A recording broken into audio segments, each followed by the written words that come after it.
আজ আমি প্রথমবার মাশরুম রান্না করব, তাই মাশরুমটাকে ভালো করে প্রথমে কেটে নিয়ে ধুয়ে নিয়েছি। তারপর গরম জলে একটু সেদ্ধ করে নেওয়ার পর এর মধ্যে লবণ আর লঙ্কার গুঁড়ো মাখিয়ে তেলে ভেজে নিয়েছি। এরপর গোল গোল করে আলু কেটে আলুটা আমি ভেজে নেব।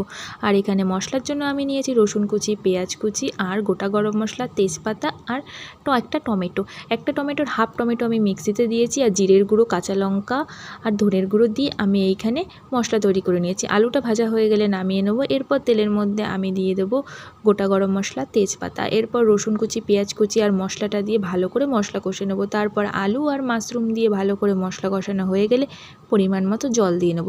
পরিমাণ মতো জল দিয়ে আলুটা ভালো সেদ্ধ হয়ে গেলে এরপর আমি লবণটা দেখে নেব। লবণ দেখা হয়ে গেলে এর মধ্যে আমি গরম মশলা দিয়ে নামিয়ে নেব। আমি কিন্তু আজ প্রথমবার মাশরুম রান্না করলাম। তোমরা কিভাবে মাশরুম রান্না করো তোমরা অবশ্যই আমাকে কমেন্ট বক্সে জানিও।